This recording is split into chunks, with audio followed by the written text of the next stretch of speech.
My name is Joshua, but I will change the names of others involved in this story to protect their privacy. I live in Arkansas, and in late 2003, near the middle of fall, right before it started getting really cold, my wife and I were invited to camp with a friend of mine and his girlfriend at Sugarloaf Lake in Oklahoma. I say camp, but the actual plan was to meet at Sugarloaf, and my friend, we will call him Bob, wanted to take me and my wife around some paranormal places in the Sugarloaf area. So we got there around 7 p.m.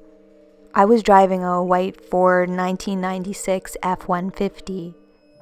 Bob was driving a 1980-something white Celebrity, a really piece of crap vehicle. Anyhow, it was late dusk, becoming dark, and we all climbed into Bob's car, and he took us first to an old abandoned house. But other than some raccoons rustling around, it was a 2-hour waste of time. Then he took us to a graveyard that was supposed to be haunted. Again, a bust. Then an old church that was run down and supposed to be haunted. Once again, yawn. At this point, it was getting really close to midnight, and my wife and I were getting pretty bored. I spoke up to Bob, saying, "Man, this really hasn't been that freaky of a night." That's when Bob smiled, saying he was saving the best for last. He handed me a Polaroid picture of a hillside covered in trees in the daylight. I asked him what it was, and he asked me if I saw a house or any type of light pole or anything in the picture, to which I replied no. He took the picture back and said that's because there isn't, and there are no power lines either. About this time, he turned down an old dirt road and passed a small house. Then after that, it was 2 miles of dirt road with woods on one side and a barbed wire fence on the other, with about 2 acres of field connecting to the wooded hillside. And there was nothing to light the night except the full moon overhead and the clear starry sky. After what seemed like forever, he stopped the car and told us all to get out. He walked us to the side of the car where the wooded hillside was and looked at his cell phone. This was 2003, and this area had no cell towers, so neither his phone nor mine had a signal. But he was checking the time and said it was 11:57, and then told us all to watch the middle of the hillside. Even in complete darkness, I could tell this was the same field and hillside from the picture. 2 minutes go by and nothing changes. But then, at exactly midnight, a small light flickers on in the middle of the hillside. A chill runs down my back as the small light, which to me looked like an old kerosene lantern, began to move, swing back and forth. We stood and watched in complete silence for what seemed like several minutes when I finally spoke up and asked what the story with this was.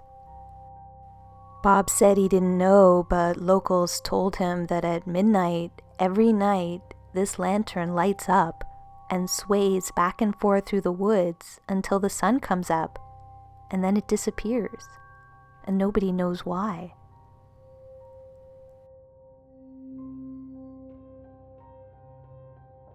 Now, at the time, I was a 19-year-old guy who didn't think anything could scare me or hurt me. So, since there were no houses around, I yelled out, "We see you! Wow, you are so scary with your little lantern!" Bob shushed me, but it was too late. My wife screamed and pointed. I was laughing, but my laughing stopped as I looked to the hillside to see the lantern not swaying back and forth, but moving down the hillside to the field at an inhuman pace. Gliding, it began to speed across the field towards our car. We didn't stick around to see what it was. Within seconds, we were in the car and flying down the dirt road back to the lake. We looked back to see the lantern moving slowly back up the hillside to where it had first appeared. The ride back was silent until Bob spoke up, saying, "Crap, I forgot to put gas in the car earlier, and the only store around is closed." He said if we decided to go back out anywhere, it'd be best to take my truck until he could get gas in the morning. I said okay, and a few minutes later we arrived back at Sugarloaf Lake. We parked by the lake docks and we dropped my truck's tailgate and sat and talked about what had just happened. Bob's girlfriend was pregnant at the time and told him she was hungry. Since the local store was closed, Bob asked if we could take my truck to the next town over to get some food. I obliged. We loaded into my truck, but when I turned the key, nothing happened. My truck was dead. Deader than dead. No ding, no lights, no clicking noise, nothing. For all intents and purposes, you would think the alternator was out. This was strange, and after the night we had, it made us all feel uneasy. We got out of the truck and popped the hood, pulled Bob's car around to the front and attempted to jump my truck with his car. This is where it gets even weirder. As soon as we connect the jumper cables, his girlfriend starts his car, and within a second, the cables in between the connectors start to smoke, and in a flash of fire, they burnt up within seconds. The cables were nothing more than bits of melted rubber and ash, with only the end clamps still on our batteries. Bob runs and turns off his car, and we take the clamps off our batteries. We look at each other under the eerie moon and starlit night. Did I mention there were no light poles around? And we both get a bad feeling. Then, at the exact same time, we suddenly realize we had been hearing a distant noise in the lake that was getting louder. It was a boat motor. Now, like I said, this was the time of year it was starting to get cold, especially at night. We were bundled up as it was, and we were standing still on land at night. But someone was out on a boat? After midnight? When it had to be chilly as all get out with the wind hitting them. And from the sound of this motor, it was going pretty fast. But we saw nothing. That is, until the boat was about 50 yards away and a very bright spotlight comes on, temporarily blinding us all. Bob and I tell the women to get in his car and lock the doors. I reach into the bed of my truck and give Bob a tire tool, and I pick up another. I work at a tire shop and had all kinds of tools of the trade in my truck. We are standing in front of the vehicles, the hoods up on both, as this boat pulls up to the dock. And two heavily bearded men in their 30s or 40s step out of the boat and walk up. It's hard to give an accurate description as their spotlight was still pointed at us and it covered the men in an eerie shadow while almost blinding Bob and I. They look at us and at our vehicles, and one glances in the direction of the car and the women and then back at us and lets out a small chuckle. "You fellers got some car trouble?" one asks as he lights up a cigarette. "Yeah, but it's nothing we can't handle," I stammer. The guy with the cigarette sniffs the air and looks down between Bob and my feet and sees the still smoking ashes of what was the jumper cable and says, "Looks like it was more than your jumper cables could handle. You all need some help? We got some tools in the boat, and I think we can fix your problems right up." Then the other man who had chuckled in the beginning says, "Fix them right up." I am speechless at this moment, probably with my mouth hanging open. I can't remember, as the two men walk back to their boat and we hear what sounds like chains rattling around. We try to make out what they are doing, but the spotlight is so blinding we can barely see. But the chain noise was enough. Bob looked at me, and without saying a word, we both jumped in his car and drove the hell out of there. For the next few hours, we drove to a populated area of houses, which wasn't many in that rural area we were pretty much stuck in since we had very little fuel. But we all sat in the car, mostly quiet, looking around in all directions in near panic, thinking at any moment those men would find us.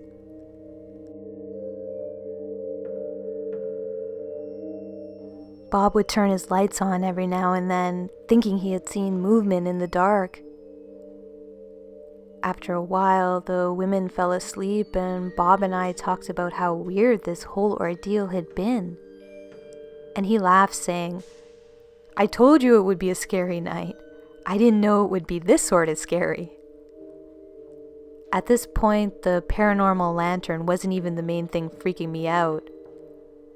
But the men never showed again, and eventually the morning was on its way. At about 20 minutes until sunrise, Bob asked if I wanted to go see if the lantern really disappears at sunrise. I asked if he was sure he had enough gas, and he said, "Yeah, the local store opens up in about an hour, so we will be fine." So we wake up the women and drive back to that hillside. We get there with about 4 minutes left until sunrise. We still see the lantern swaying in the woods. Bob looks at me and I smile and do the motion of zipping my lips, and we all watch in wonder as, right at sunrise, the lantern slowly fades away to nothing. After this, we get back in the car and drive back to the lake, feeling safer now. When we get there, there is no sign of the boat, and the hood of my truck is still up and the doors are still locked. On a whim, I tell Bob I'm going to try to start the truck one more time before he drives us somewhere where I can get a cell signal and call for help. And the truck started right up with no hesitation or problem. We all went our separate ways after that, happy to have seen the sunrise and counting our blessings and swearing to leave the paranormal investigation in this area to others, and swearing that we will never come back to this area and run into the boat people again. However, all things fade with time, even fear and common sense.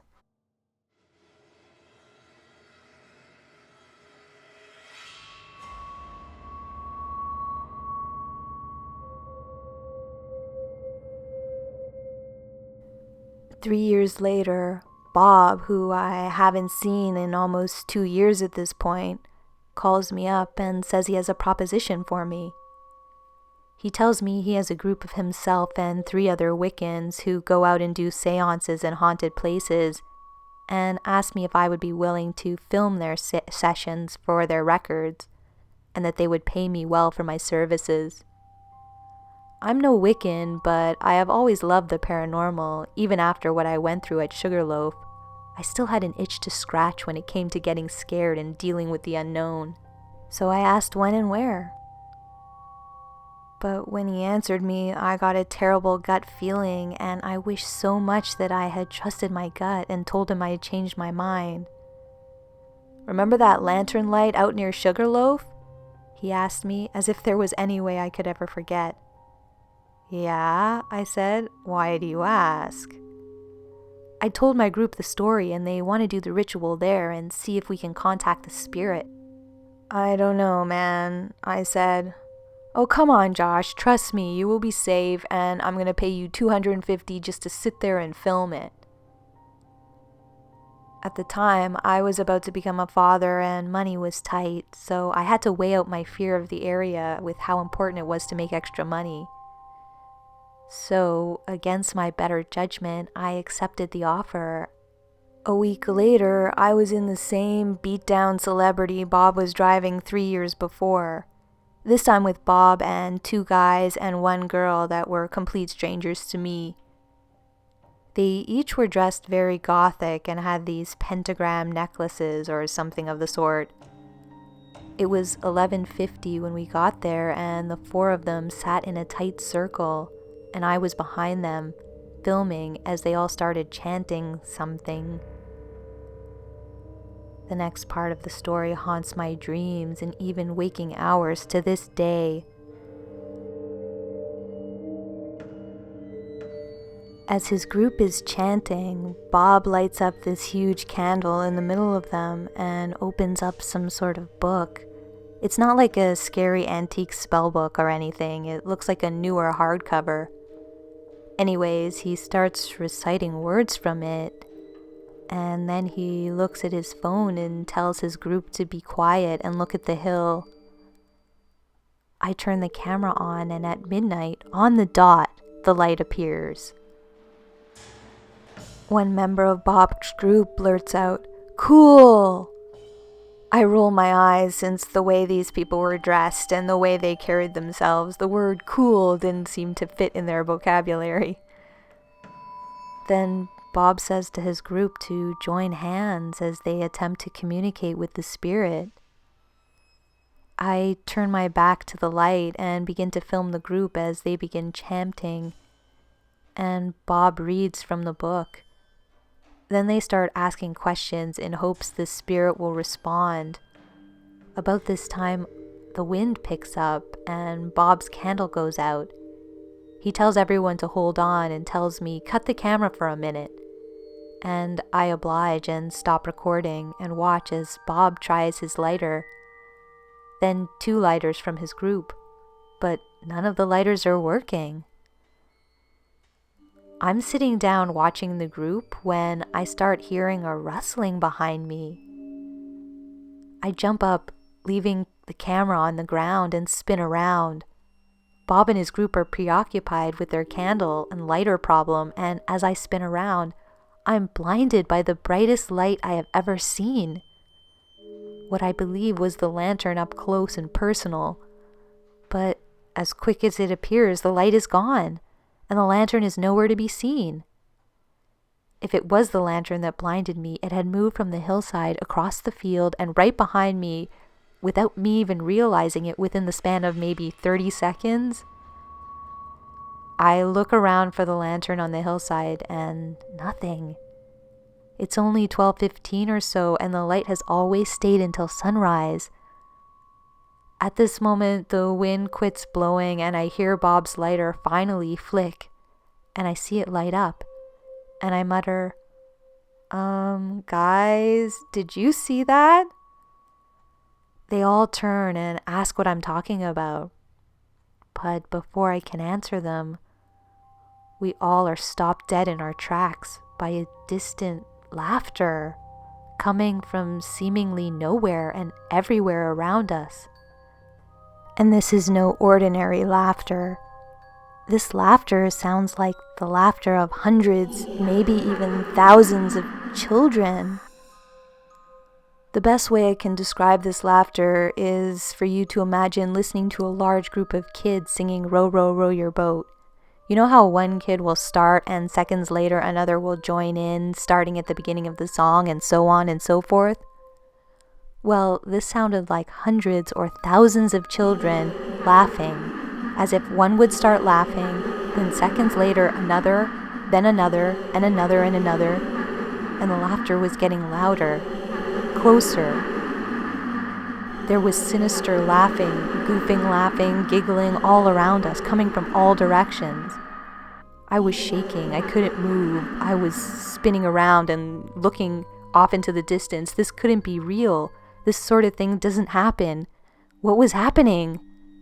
I scream at Bob and his group that we need to get out of here, but they are all already running for the car, leaving their Wiccan book and candle behind.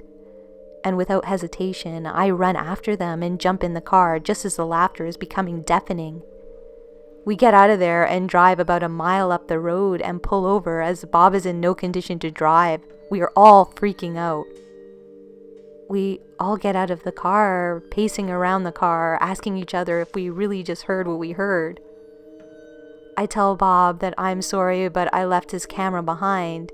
He says he doesn't care and that he isn't going back for it. At this point, I've got my hands on my knees, panting, trying to catch my breath, as if I never have in my life been so terrified. That is when all of our chatter stops, as we once again hear the laughter off in the distance, very quietly at first, but slowly getting closer and closer and louder until once again it is becoming deafening. We jump back in the car and speed away. We drive about 6 miles, and for the first 3 miles we can all still hear the laughter in the distance with our windows down a little. We all begin to calm a little by mile 4 when the laughter can no longer be heard. But we had no intention of pulling over again, and Bob's friend is in the passenger seat with his phone waiting for a signal to pop up. And at about mile 6, Bob's friend says, "Hey, I got full bars." And he hands the phone to Bob, and Bob calls his friend, who is into the occult and well versed and educated in it.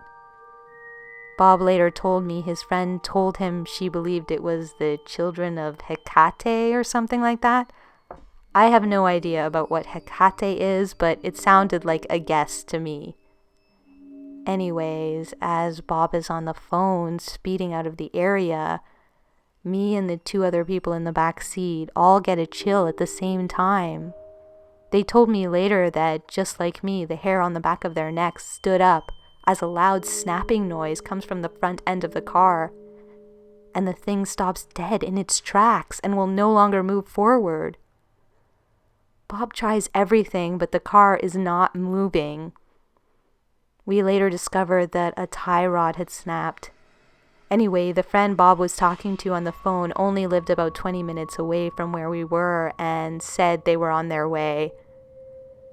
As we sat in the car, nobody spoke, and after about 3 minutes, we saw a pair of headlights coming down the road towards us. We knew it was too soon to be Bob's friend, but me and Bob thought maybe we could get a ride from a local. And we all unloaded out of the car and stood in front of it, waiting on the vehicle, hopefully to stop.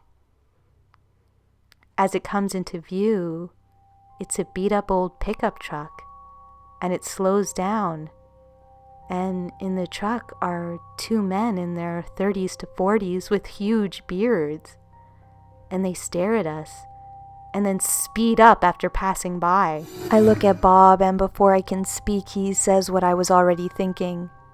"The guy's in the boat." Before I can say anything back, we see headlights coming from the direction the truck that passed just went, and we went still and quiet as the same guys in the same truck passed by slowly again, staring at us on the side of the road.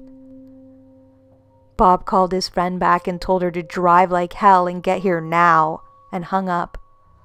4 or 5 minutes go by and we see headlights coming. Relieved, we get all our stuff ready, thinking it's Bob's friend. Then his phone rings. It was the lady who was coming to get us, telling Bob she took a wrong turn and is going to be about 10 to 15 more minutes before she gets there. Bob hangs up the phone and watches in terror, as do I, as the same truck slowly passes by again, this time with only one of the boatmen in the truck. The driver slows to a crawl and says, "Looks like you fellers could use some help," and then speeds up and drives off.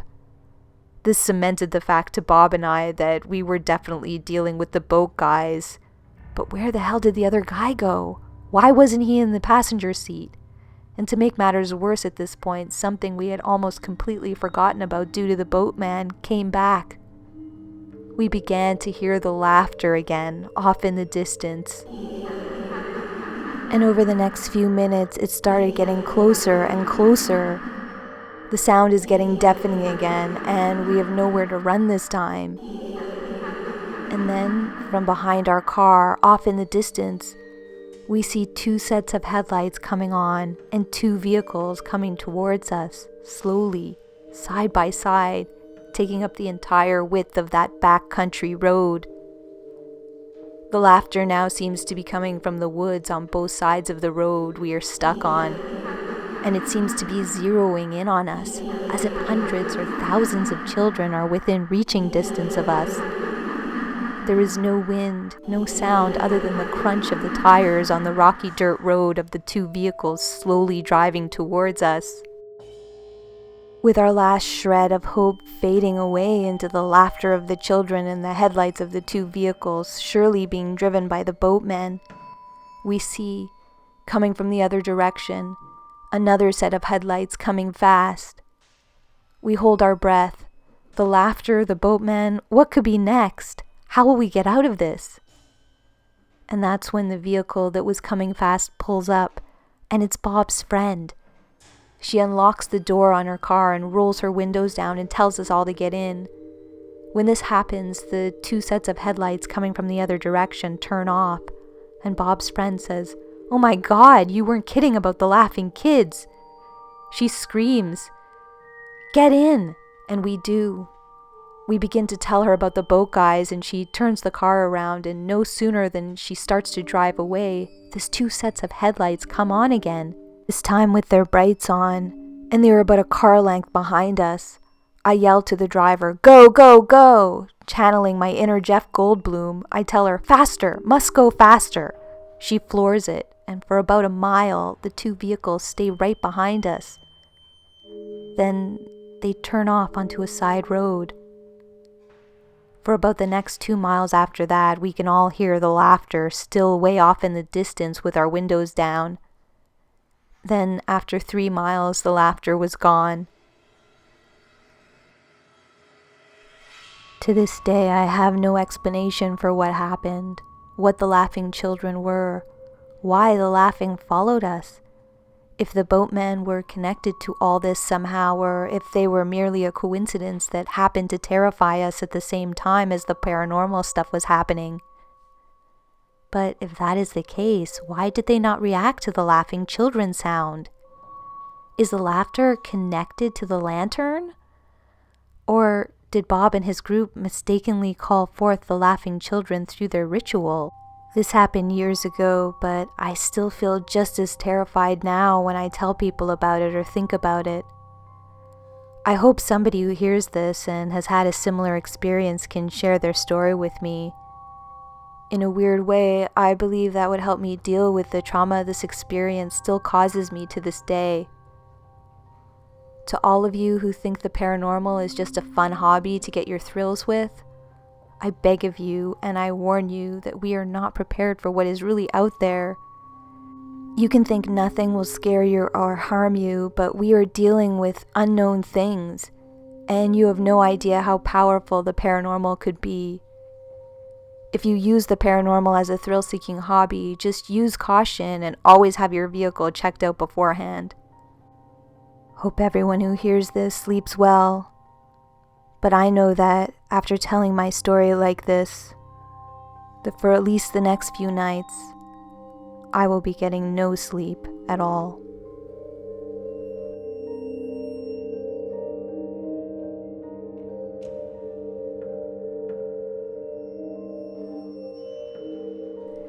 Thanks for watching, and special thanks to Reddit user VIP Dad who gave me permission to narrate this story.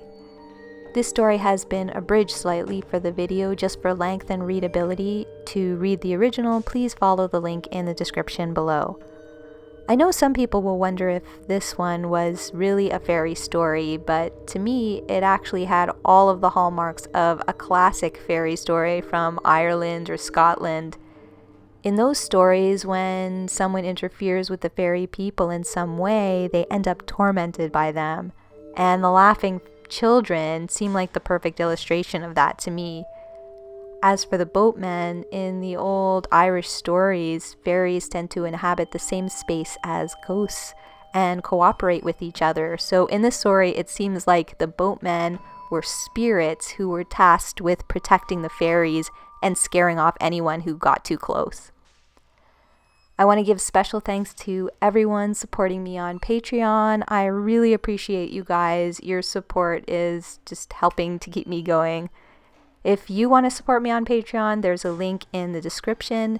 If not, just liking, commenting, subscribing, and sharing this video is a great way to support the channel as well. Oh, and if you're a subscriber, remember to turn those notifications on by clicking on the bell next to the subscribe button so you'll always get notified when a new video of mine comes out. And until next time, This has been a visit from your Scary Fairy Godmother.